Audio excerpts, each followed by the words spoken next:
must say, I see probably 5 yeses to 1 no. Oh, I think it's a foregone conclusion. I hope it's yes.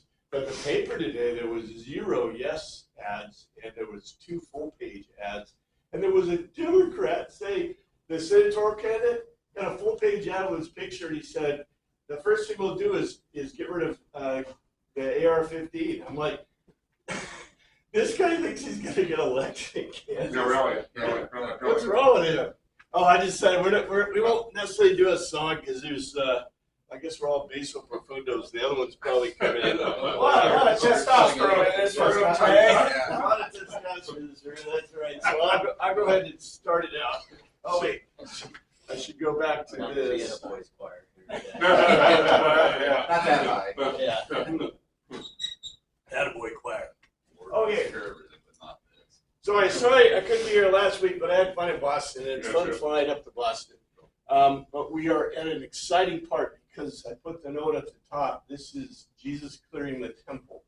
And I did throw in a word of the day, but I didn't put on your thing because this is the word, let's see, I guess we could spell it Kermata, Kermata.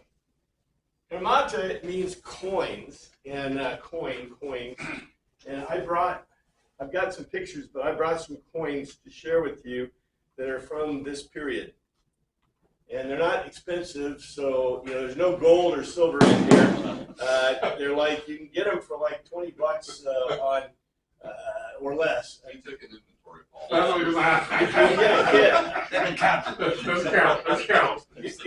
You get a kit from Amazon for like, about $10-15 of coins for you to clean.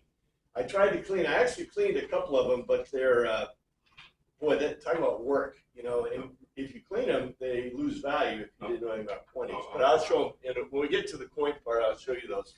But in any case, let's go to, I'm not going to go back any, but I will go back one verse. I put 13 on there for you. Let's see, how do I do this? I think I do this, yeah. So 13, the last one we had was, and near enough to hold was the Judeans' Passover, and Jesus went up to Jerusalem. So what I had for you last time is I had this really cool map. And the coolness of this map, and I borrowed it from Britannica. Like I said, there's a problem with this map because there's no such thing as Palestine. There's no such thing as Arabia in this period. That's 1,000 years later. But they did that. I can see why they did it, although Palestine is a little bit, they should have said the Levant, not necessarily Palestine. But the cool thing about this map is you can see, okay, Herod the Great controlled a lot of this. Remember, Herod the Great controlled basically all of this area here. And when he died, which was, around 2 or 3, maybe 5 BC. But when Herod the Great died, he gave the areas to his sons. He had 4 sons, and 3 of them were able to hold the throne. And then the other part went to the Romans. And the Romans, the problem with Herod's sons is they were either not cruel enough, wise enough, or too decadent to hold the properties, to hold their kingdoms. And the other thing that's really interesting is, look at this. It says, revenues of Jamnia, Azotus, and Pharsalis were bequeathed to Salome, his sister. And I guess, I could go into huge detail about how the ancient world and feudal communities work. I think it's worth knowing that in the ancient world, even in Britain and all that stuff, America was not like this at all. But in Britain, if you read Victorian literature, if you read literature before that, you know that when a king basically gave his property to his sons, if he had too many sons, the head son took the property, right? So he didn't split his property. Well, in many cases, he would give the revenue of a certain city area to a son, but the property, the land still belonged to his elder son. In in Victorian era, we know this happens, right? Because what did they do? The big deal was that they had a monetary compensation, what do they call it? The inheritance, right, of the daughters, for example. They would get so many pounds per year. And if you didn't have enough pounds per year, you were living in penury, but, you know, in poverty. But, you know, that father would grant as inheritance, usually not that kind of property, but stocks or bonds or, you know, some kind of valuable stake that then his daughters could have. The sons would have the same thing, but usually they would earn some other property. But I think it's really interesting that you have this. Here's the boundary of Herod's kingdom, 4 BC. 4 BC.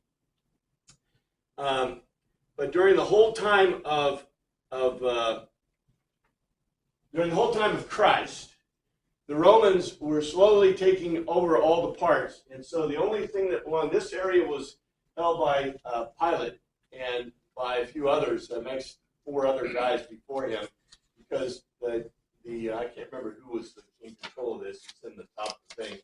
And then the only place that was still in control, I believe, was this area by Herod. Not Herod the Great, but Herod's son Herod. In any case, this is really cool stuff. The reason I had this picture here, or this map here, is because remember they came from Capernaum and they went to Jerusalem. So they're there for the Passover. And I had this. I thought you'd like to see that this is a pretty good map or chart of Jerusalem in this time.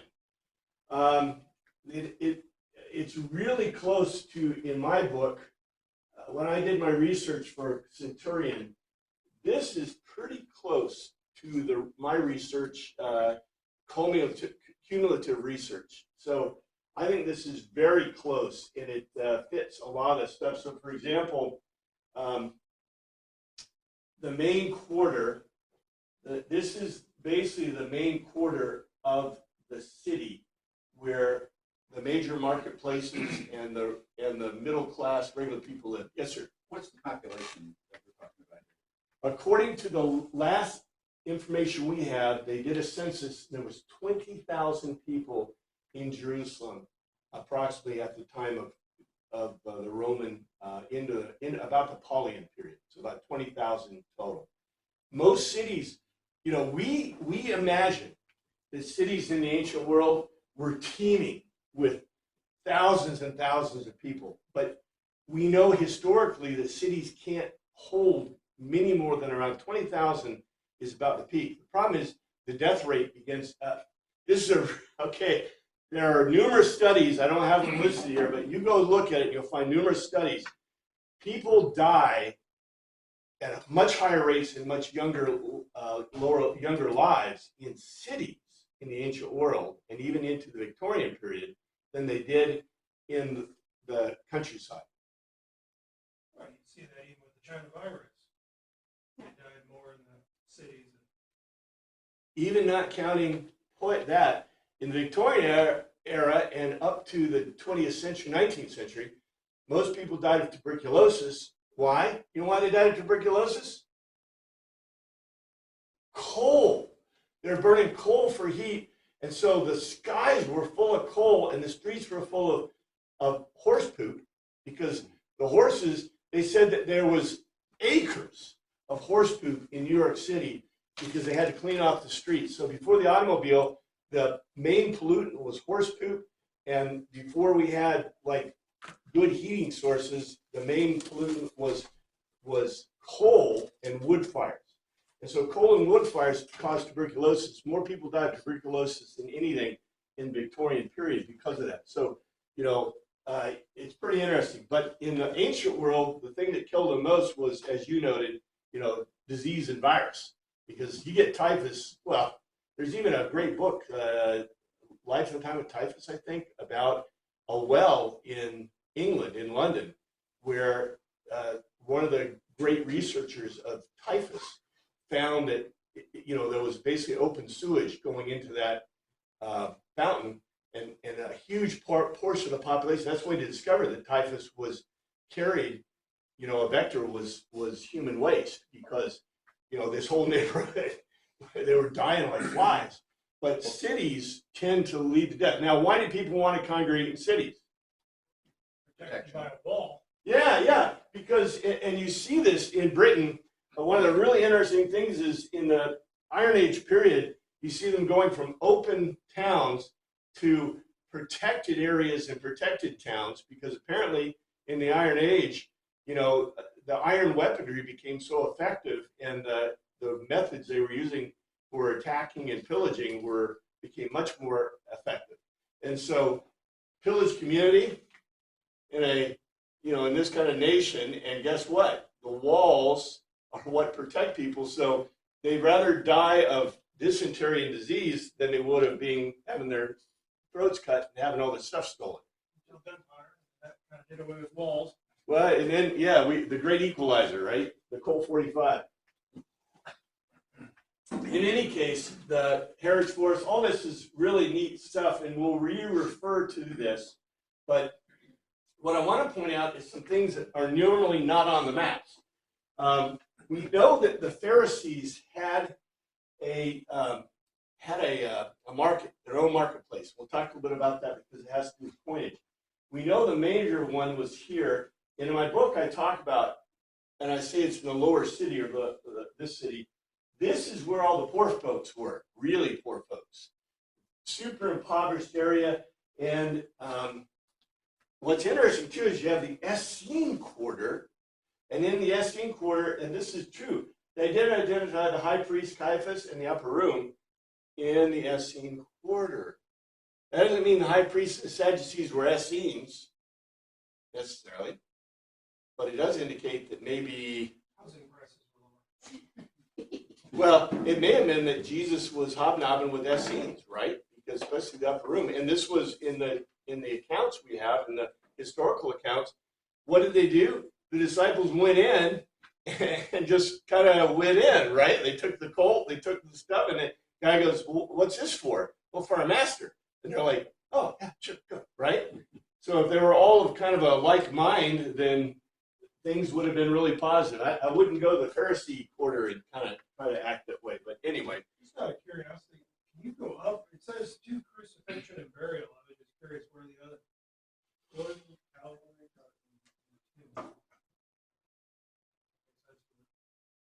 Yeah, some of these places are identified in our text, in the text. Some are not. It's interesting. In Centurion, I tried to take all the original source information, all the areas, and put it down. But yeah, there's always been the question of where was the burial, where was the crucifixion, et cetera.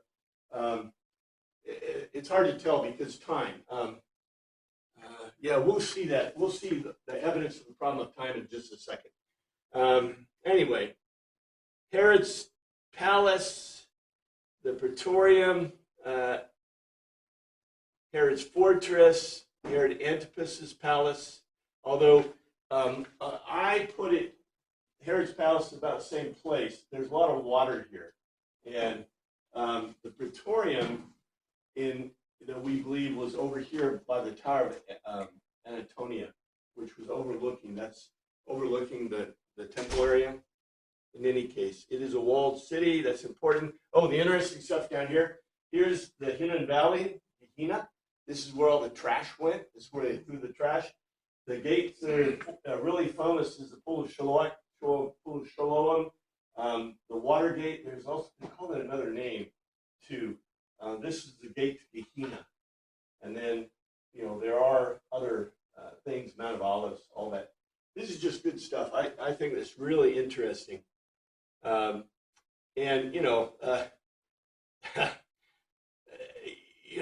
Okay, I hate to point out, but in 90%, remember we did a look at different religious documents, right, in the past, and in antiquity, and I pointed out to you that there's a problem with most of them. Most of them are not historical. They're, philosophy, opinion, whatever.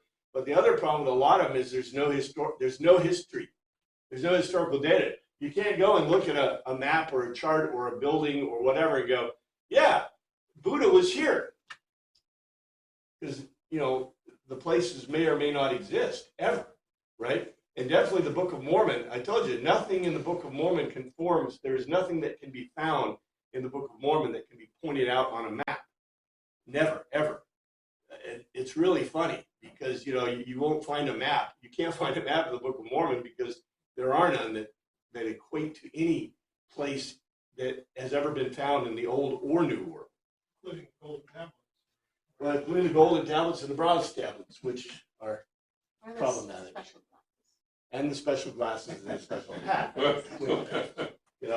And it's really good. Don't send your first manuscript to somebody who shows it to his girlfriend. The girlfriend obviously tossed it. Bad. Anyway, here's the temple. I'm sure I can't show the whole thing because I did a whole page. But here's the temple, the Holy of Holies, the holy place. This is okay. I know we like to say that's 2 temples. There's actually 3 temples, right? And there's because you got the temple, you have the tabernacle, you have the temple that Solomon built. They destroyed Solomon's temple, right? And it was rebuilt. And then guess who built this one? Herod built this one. Yeah. So Herod's temple may or may not conform with what God wanted. Herod was an Edomite. He wasn't supposed to be in there in the first place. But you can also see why there was a serious problem with all the pagans, right? Because look where the altar is. Look what they got. This is called the mezzocline.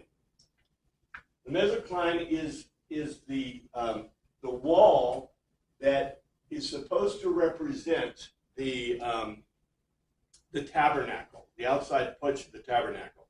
They made it short on purpose, but it's the mezzocline, and it circles the whole thing, so it's walled. And you notice there are also the porticos, and the altar is right here, which in a pagan culture, if the altar is inside the gates, inside the walls, that's criminal to them. That's apostasy. So that's why the first thing that the Romans did or the Greeks did when they took over Jerusalem, is they destroyed the mezzocline, and they did a proper sacrifice to Zeus. And there'll be interesting things that we'll see that come out of John about some of this stuff. But this just to give you an idea. We'll revisit these charts as we need to. Let's get into the stuff. And I also want to mention the Passover. You guys all remember the Passover, but Passover is the holiday commemorating the Hebrews' liberation from slavery in Egypt. And the passing over of the force of destruction, the sparing of the firstborn, when the Lord smote the land, etc. It begins on the 15th and ends on the 21st of Nisan, March or April, and on the 7 or 8 days, because remember that they add a day so that they get the days right. All leaven is supposed to be prohibited. Only unleavened bread called matzah may be eaten. The matzah symbolizes the Hebrew suffering. They also had to do the lambs. Did they mention this? This may come from a Jewish source. I think I've got the source in the bottom. This is from an encyclopedia, a Jewish encyclopedia. Celebrate a great pomp ceremony, first night, special night. This is mostly about the Passover today, but we know in the Passover in their time, they had to take a lamb, right? The family was supposed to raise that lamb for a year, and then they would take the lamb and they would have a sacrifice. And I've mentioned before, it's in my book, they did the first course for the priests, and they did the second course for the Pharisees and for the upper class, I guess, and they did the last course for the people. And that's why when Jesus was crucified, they started doing the sacrifice early before remember it was dark from the time of Christ's death. What was his death, around 9 or something, and then 10, 12, something like that. Anyway, remember it was 12 to 3. It was 12 to 3, so it was dark, right? And they were supposed to start the courses at noon, and they had a water clock in the temple, so they know the time, but it was dark, and you can't do sacrifices when it's dark. So they couldn't start the sacrifices until 3, and guess what? The common people did not get, and they probably didn't get the Pharisees. So on that Passover, the lamb was not the Lamb of God was sacrificed, which, by the way, that's what John calls Jesus Christ. But the other people, the regular people, did not get their sacrifice, which is really interesting. In any case, this is talking more about modern. I probably should get a better source, but I just want to give you a quick reminder. So anyway, here's 14. So Jesus went down to Jerusalem and from Capernaum on the Passover. In the temple courts, he found people selling cattle, sheep, and doves, and others sitting at tables exchanging money. Okay, that's what it says. Here's the Greek. Here's King James. And he found in the temple those who sold oxen, sheep, and doves, and the changers of money sitting. Okay? Here's the Greek. And he found into a sacred place. There's no word for temple. Hero, though, is Greek, basically for temple, but they call it a sacred place, any sacred place. To us, sacred places are temples, right? But in the Greek, there can be many types of sacred places, like a sacred grove or a sacred area or a sacred spring. As a matter of fact, we've lost touch because in Britain, anybody been on looked at doldrums, megaliths, or sacred springs in Britain? You should. There are sacred springs, holy springs, well, they were sacred springs, and then they were holy springs. Many of them are radioactive. Naturally radioactive.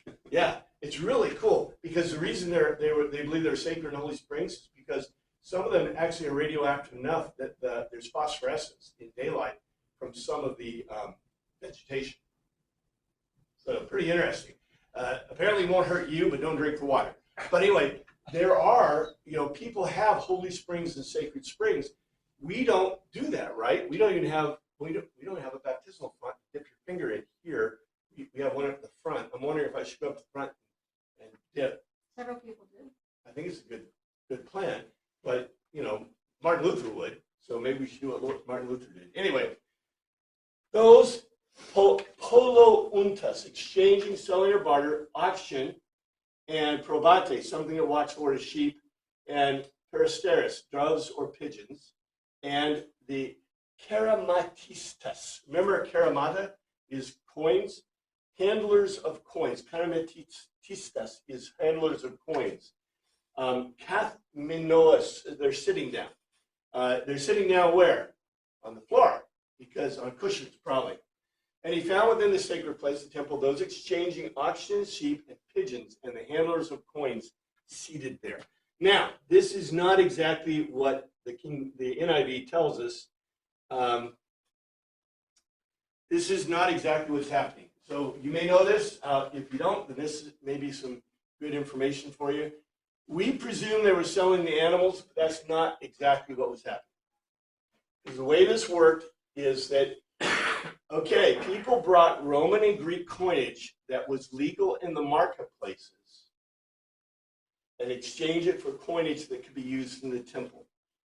What was the problem with the coinage? I'll give you pictures and we'll see.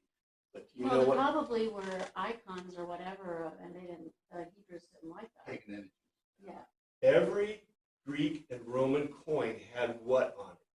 Caesar or someone. The Caesar. Caesar or a deity. Almost all of the Greek coins. How do we know they're Greek coins? Because they don't have people on them. They have deities. Usually deities like Diana or Athena or Poseidon or whatever. They have the deity, and it's obvious. That is making a graven image. That's an image, yeah. So you could not use those for temple currency. It's a great setup anyway. So what you did is you had to take, and by the way, temple coinage was not legal in the marketplace. Right? Can't be. You can't use temple. It's not legal. What's illegal coinage? Who decides what the legal coinage is? Caesar, right? And the government, right? The government. So in America, if you take a pound note or a pound coin to your local Dillons and try to use it, what will they say? No, you can't. You're out of it. So Use a Canadian penny. they will. No, you can't use it. They might think of it a mistake. They use it, yeah. Anyway, even though Canadian coins aren't purposely made the same size as American coins, and they're great, right? Anyway, the coinage could not be used because the illegal coins had images of deities or people on them. The temple coinage could only have symbols on them. And I'll show you some examples. because that would be making an image. The people would bring money, exchange the money for temple money with an exchange rate and fee, right? Okay, so if you go to the Bank of America today with your pounds and try to exchange it, what will they do? They'll charge you the exchange rate, and guess what's built into their exchange rate? A fee. So you're paying a fee. You do the same thing when you go overseas, but it's better to use the ATMs than it is to try to go to an exchange at a bank because The charge of the Jews, yeah. they'll charge you like crazy anyway. So this is what they would do, and this was a great way. Okay, we don't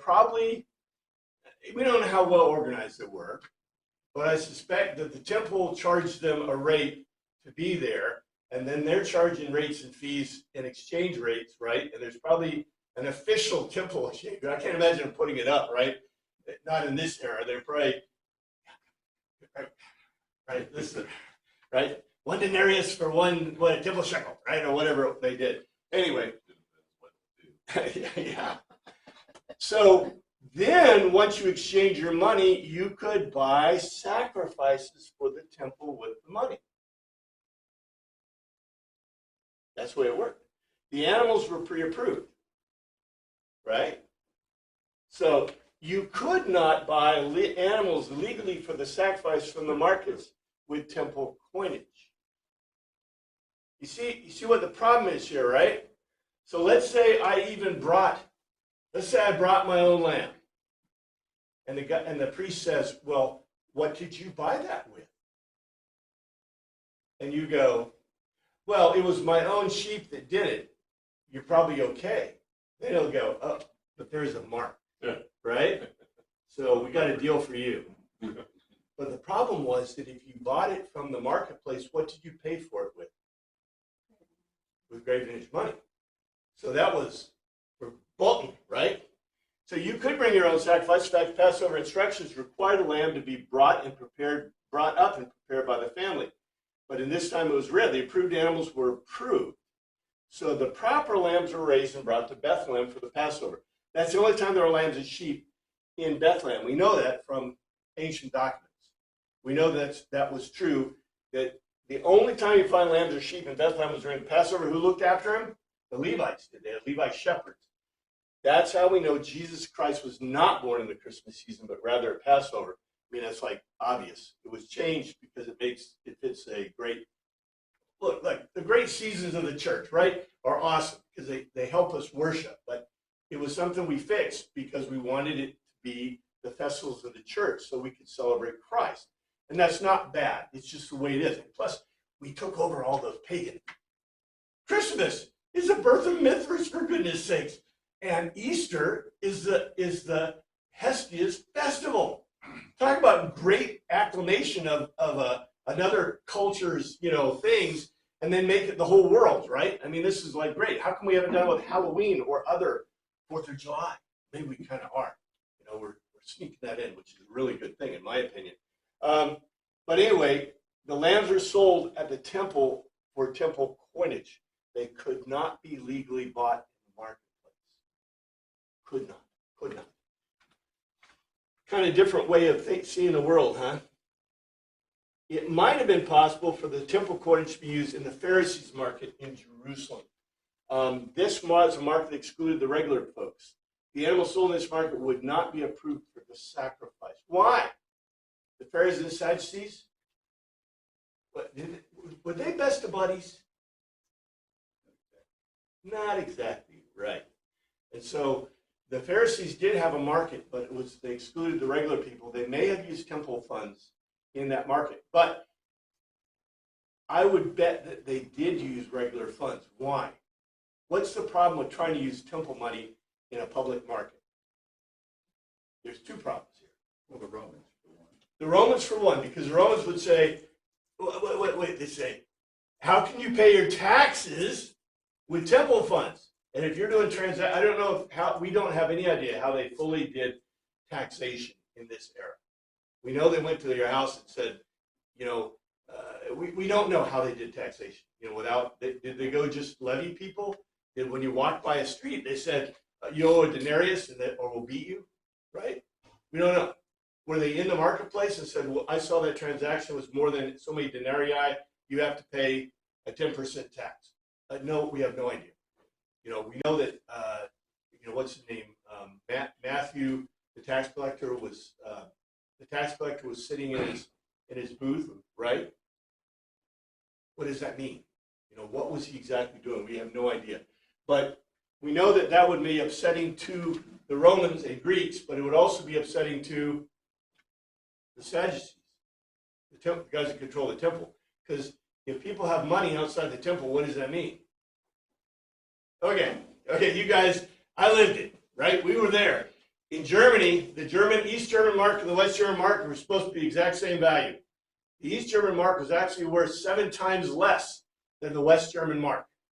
So if you went to East Germany and traded your West German marks, what would you get? 1 for 1. If you traded them in West Germany, what did you get? 7 for 1. So where did you change your money? And they couldn't prove otherwise. I mean, if you're an American or whatever coming into Germany, it's not like they can say, well, you have more marks than you should. Oh, well, I just brought them from before, right? Or my friend gave them to me. Whatever, right? It's great. It's a great gig. But don't get your marks in East Germany. And that's true around the world, you know. That's why it's better to get your money usually in a free country, because then it's the real market. But in any case, they would have a problem because there's no way the Sadducees would want the temple funds to be in the marketplace, because it could be that the temple coinage was not worthy, or it's not equal value. The only place it has value is in the temple, right? So what good is it, right? So it's probably, the value is probably so devalued that it's not even worth anything, not in the marketplace. But this is just the reality of the reality. In any case, here's coins at Jesus' time. This is not the greatest example, but I thought it was really good because of the way it shows it. There are some problems with this coinage. For example, the first one is a shekel of Tyre, a temple tax coin. What is wrong with that temple tax coin? Graven image. Yeah. Could that be used as temple tax? This may have been, remember what Pilate did that got him so agitated? Pilate, first of all, brought the Imagios into Jerusalem, and that really caused problems. But he was in Caesar Maritima. What is really close to Caesar Maritima? Tyre. In Tyre, if the Romans, and boy, that sure looks like a Roman to me, if the Romans made temple coinage for shekels for the temple, what are they trying to do? They're trying to get it on the action, right? So, yeah, you notice it only was from 1 BC, well, 1 BC to 1 AD, so it didn't last very long. This may have been one of the things that caused Pilate's real problems, or it wasn't Pilate before this, I can't remember which guy it was, but there was Pilate had 3 predecessors to being in the Tetrarch of Jerusalem, of that area.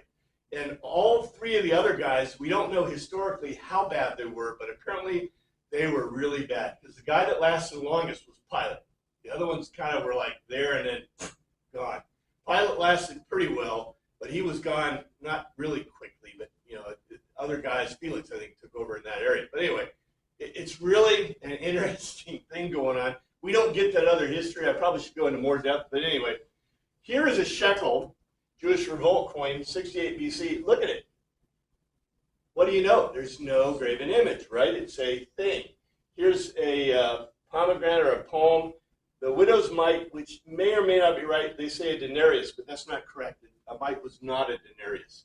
So, and here's Julius Caesar, a denarius, Augustus, a denarius, and Nero Caesar, a denarius. What's the problem with that? Why is it a problem with denarii?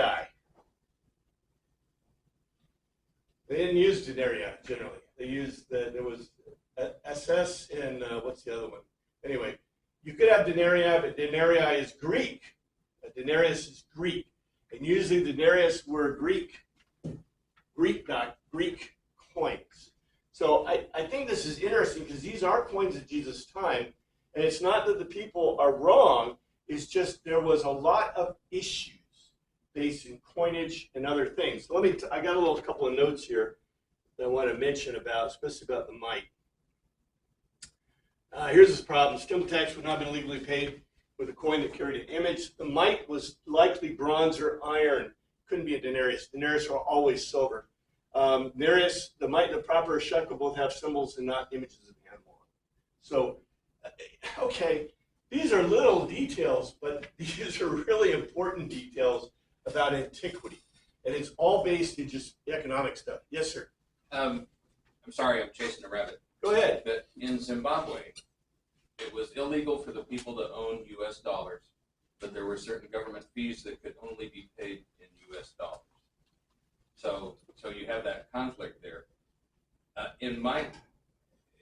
Somewhere back in my clouded memory, I remember that it was illegal for Jews, Hebrew people, to own coins with graven images, but they could only use those in the market. Is that accurate? That may be accurate, but remember, or that could be accurate. The point is that they make a law all they want, but if the Romans are standing there and the centurions are standing there, and in the marketplace they're only accepting real coinage. And okay, I gotta say this: you guys know what gives coins value, right? Coins are not equal to their face value. A gold coin, a silver coin, any coin in any era to make it coins means what? The value of the coin must be above or less than the value of the metal in the coin.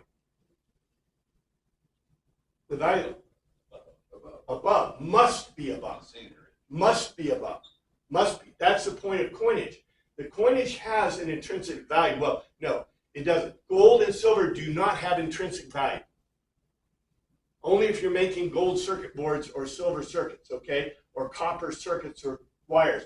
There's an intrinsic value in the copper and the silver because technology is given that. But in this era, there is no intrinsic value, zero intrinsic value in any metal, except iron that you could make something to kill somebody with, right? Iron and bronze. So the intrinsic value does not exist in coins, but the value of the coin must be above the value of the metal in the coin, period, to be what's called a legal coinage. Today, we have a piece of paper, and what's the value of that paper? Almost zero. What gives it value? The government gives it value. Well, and the Constitution says that Congress shall set the value of the dollar in gold or silver, but they don't. They have let the Federal Reserve do it, which is totally illegal, but that's obviously a Supreme Court problem that has not been hasn't been fixed. But anyway, in this era of early capitalism, and that's when you have capitalism, is when you have coinage. So it's very important to note this. What they did in the ancient world, though, is the rulers would clip the sides. That's why coinage always has, modern coinage always has scallops on the edges, ridges on the edges. So you know that they don't scallop. Now, there's no reason to clip coins today. The value of the coins are so devalued, they have almost zero intrinsic value. So it's not even worth it unless you get a gold coin. And you can clip it. Enough gold, you can make gold. That's what the rich did. That's what they did in the ancient world, is the nobility would actually clip the sides of coins. And that's why people would check them for their purity and also check the coin edges to make sure they weren't clipped. People did that with silver coins in America, too. It's a great way to get some silver. Anyway, so he made a whip out of cords and drove all of them from the Kimball courts, both sheep and the cattle. He scattered the coins of the money changers and overturned their tables. Let's see what it says in the Greek.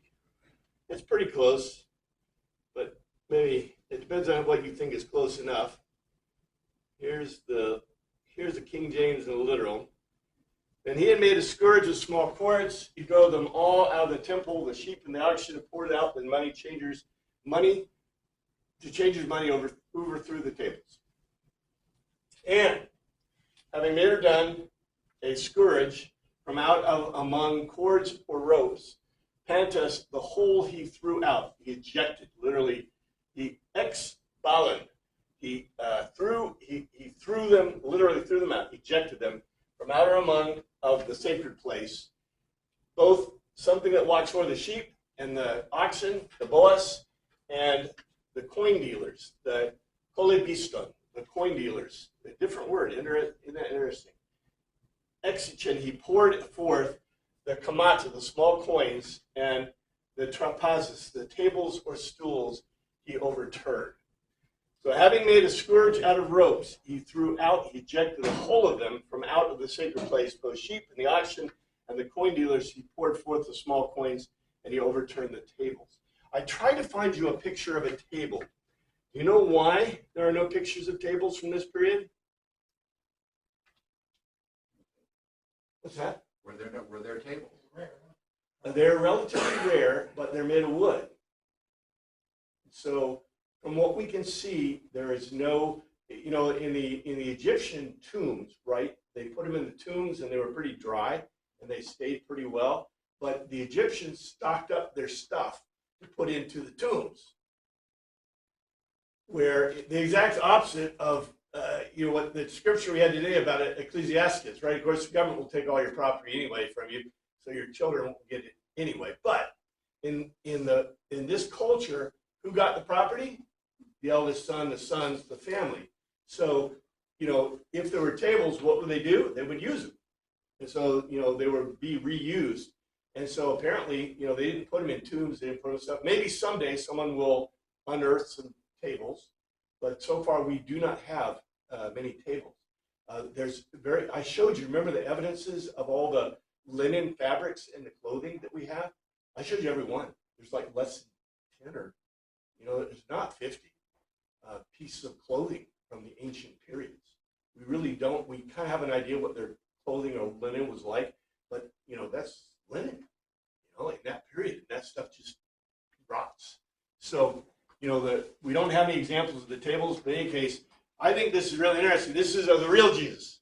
Hey, so wasn't he stopped? Why didn't the Pharisees and their soldiers and their temple guard and all the people that are around,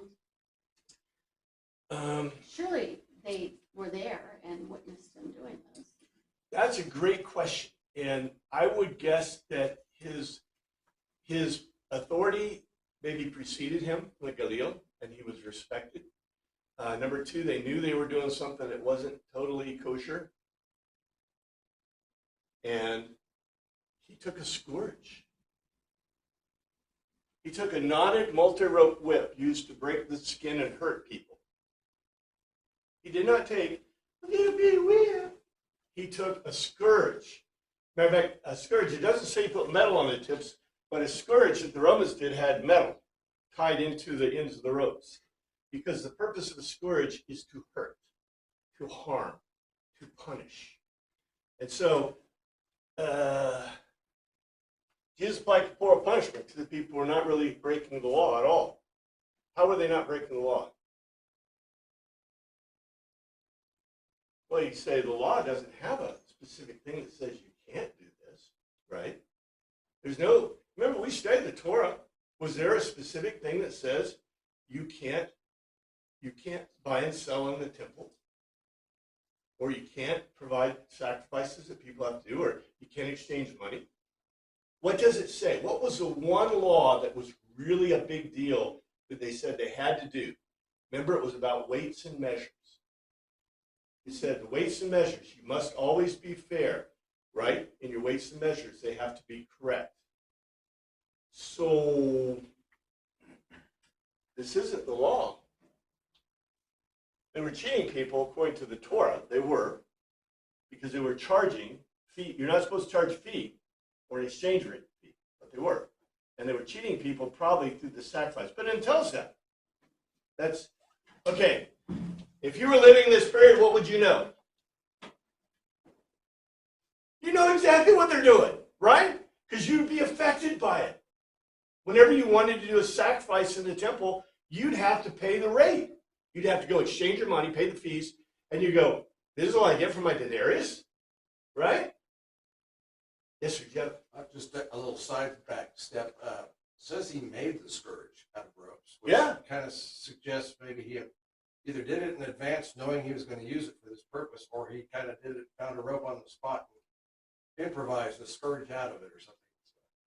Well, and also what kind of scourge? Now, who was he messing around with the whole time? I should probably put it this way. Who were his buddies? They were Fishermen. fishermen. What kind of ropes do fishermen have? What kind of ropes for the boats? Yeah, lines, sure, rigging, yeah. Little ones or big ones? Big one. Well, it depends. But if you want to keep your boat from floating away, you'd have. You ever seen the knots? You ever seen the ropes that you use for small craft? In not modern ones. I'm talking about hemp ones, right? Hemp ones from the British Museum. They're about like this big around. And you ever seen the knots in them? Now, we could presume that Jesus was using a little rope, a little knot in the end. I suspect he was using fisherman's knots, that are like this big around. And Tammy says, well, why did they not stop him? Someone with a scourge that is going after you is a pretty good, that's a pretty potent weapon, especially when all the people were disarmed. The only people that had, remember, there may have been temple guards, but where are the temple guards? They're not inside, they're outside. They're looking for people coming in, not coming out, Anyway, I think what's really important is, number one, the appropriateness of God's law. The appropriateness of corporal punishment,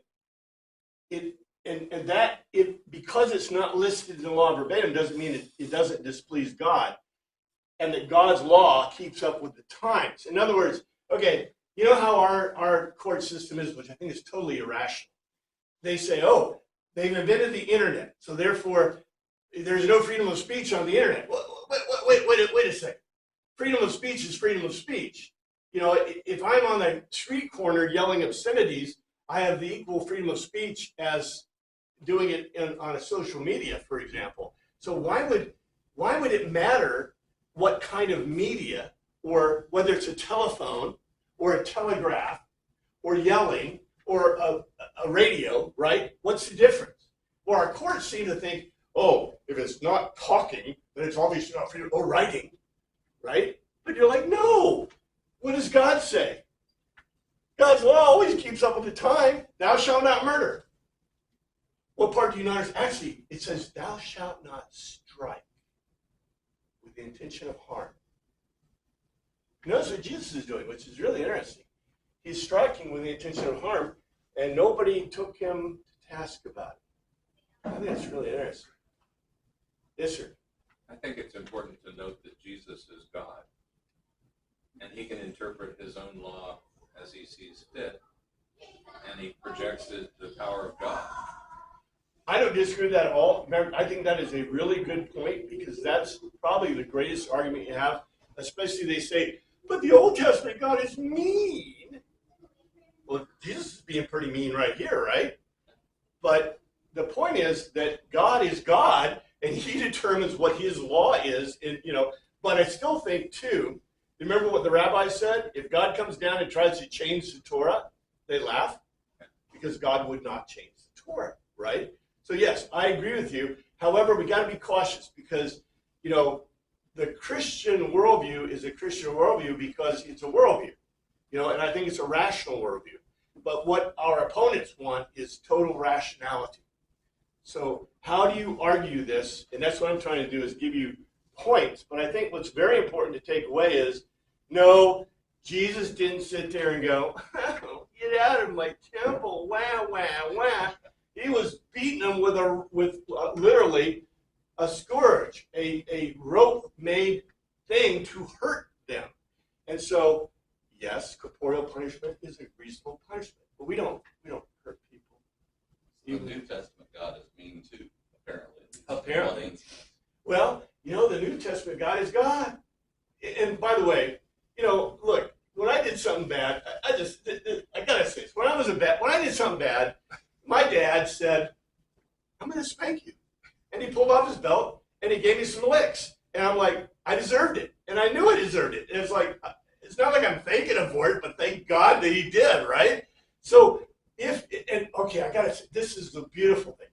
When you're in a dance class, you guys probably have never been, Tammy's been in a dance class, but if you've ever been in a dance class, what is the most important thing to you as a dancer? Do you know what it is? when Knowing the your right foot from your left foot. no. The most important thing to you is when the dance instructor, the person who's the teacher, gives you a correction. Why? Do you know why? Because she's outside, has perspective on what you're doing.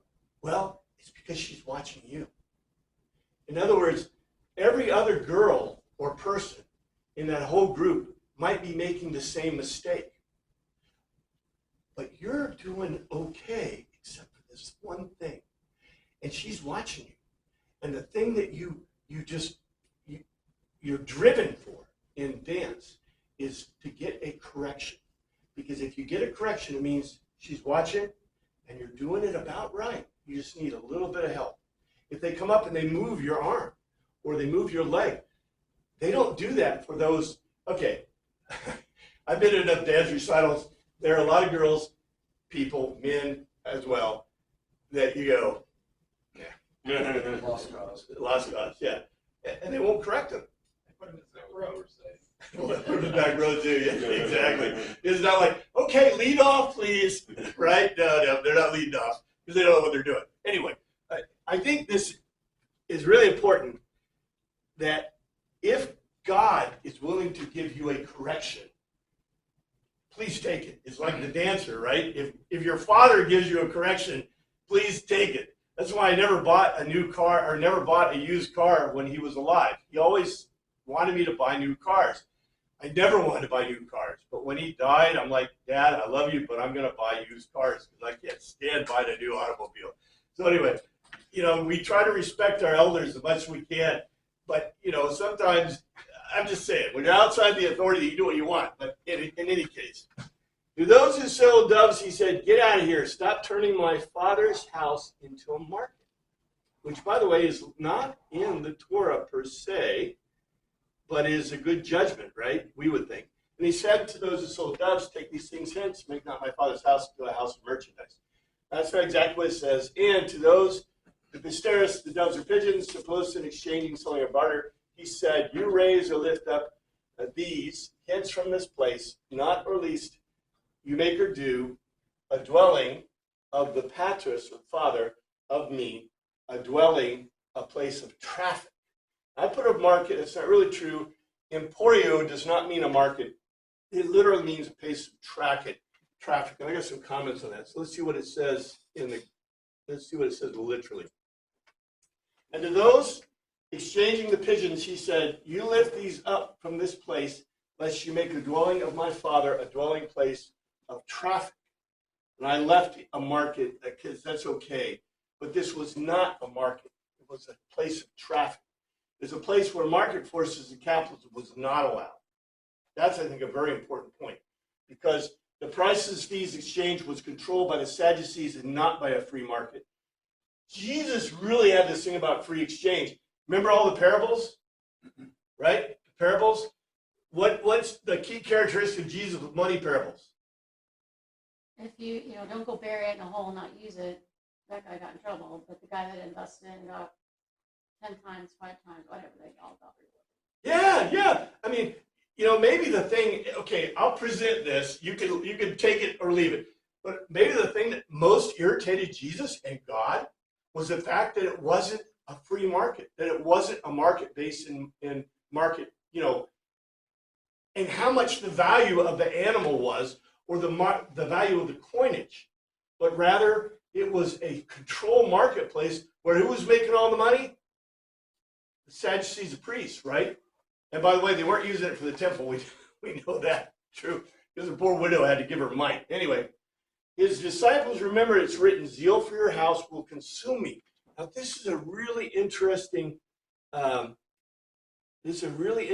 quote from Scripture. The disciples remembered what was written, the zeal of thine house has eaten me up. Do I have time? Yes, I think I have time. Recall to mind the learners, the disciples, Matthias, of him, hote, that are because graven or written, it is, there's that identity, the zealous, to have warmth of feeling for against, zealous, the zeal, you could say, of the dwelling of you will eat down, devour me. His disciples are called to mind because it is written, the warmth of feeling for your dwelling will devour me. Now, here is that quote. Now, we know the director of music to the tune of the Lilies of David. Why do we know that's in it? I left it in just so we could remember this. Why is that an addition? Because it's added when they did the Septuagint. These did not exist in the original Hebrew text. For the director of music to the tune of the Lilies of Egypt, of David. These are all added. Anyway, look at this. Save me, O God, for the waters have come up to my neck. I sink in the miry depths where there is no foothold. I have come into the deep waters. The floods engulf me. I am worn out calling for help. My throat is parched. My eyes fail looking for my God. Those who hate me without reason outnumber the hairs of my head. Many are my enemies without cause, those who seek to destroy me. I am forced to restore what I did not steal. You, God, know my folly. My guilt is not hidden from you. Lord, the Lord Almighty, that's Yahweh. The Yahweh, may those who hope in you not be disgraced because of me. God of Israel, may those who seek you not be put to shame because of me. For I endeavor scorn for your sake, and shame covers my face. I am a foreigner to my own family, a stranger to my own mother's children. For zeal for your house consumes me, and the insults of those who insult you fall on me. When I weep and fast, I must endure scorn. When I put on sackcloth, people make sport of me. Those who sit at the gate mock me, and I am the song of the drunkards. This is really different than the construct that we have from the simple quote, isn't it? If you look at this, remember this is rabbinic context. So in the rabbinic context, I take what the rabbis, I take the whole context of the psalm, and this is the whole psalm. This is not exactly what we might think it is, right? Because what is this answering for us? You see what this is answering for us? Remember, the question was, well, the question is, well, how can Jesus do this? There's no law against it. It's not prohibited in the Torah, right? What is this? This is the answer. This is the reason why. Now, I didn't parse it all in Hebrew because I didn't want to take like 9 hours, 10 hours to do that. But I think this context is very important. The Jews respond to him, what sign can you show us to prove your authority to do all this? Right? Tammy's question, everybody's question, what authority do you have to do all this? This is a really interesting answer. I guess we'll have to get to this next time. Then they answered the Jews and said to him, what sign showest thou to see us, seeing that thou dost these things? They concluded for themselves, certainly or accordingly, hey, the Judeans belonging to Judea, and they said to him, what supernatural or ceremonial indication show you to us that these you make or do? And accordingly, the Judeans concluded for themselves, and they said to him, what supernatural or ceremonial indication can you show us that allows you to do this? Because like I said, there's no law, there's no prophets. The Psalms kind of cover it because that's what we got as a quote. This is an irony because they did not expect any kind of real sign for their request, and Jesus answered them. This is a very important answer. I guess we'll have to stop about here. Let's see, I got how much time? I got less than a minute. Jesus answered them, destroy this temple, I'll raise it again in 3 days. This is a very amazing thing he said. Do I have time to do it? Jesus answered and said, no, probably not. Destroy this temple, and in 3 days I will raise it up. He concluded for himself, Jesus, and I guess we can live with this. You can think about it always. He said to them, loosen that part of the temple where God himself resides, where the God resides. This is very Greek. This, in 3 periods, I will wake himself of himself. I will wake of himself. What's he going to do? Yeah, that does not say, I will raise it up. It says, who is he going to raise up? The God himself is going to be raised up. I will wake him up. Whoa! I think this is amazing. Thank you, Father, for your word. Pray you look out this through your week, in your name we pray, amen.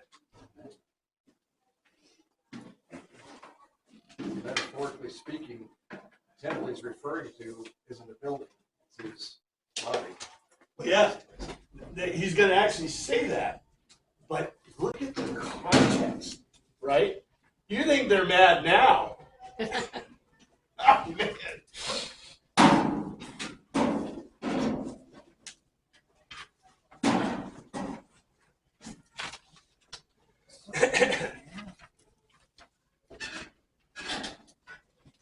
Take a song How are you?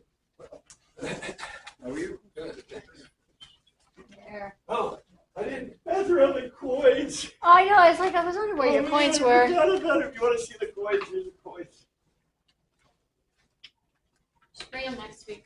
I will bring them next Your week. show and tell. For show and tell, yeah, show and tell.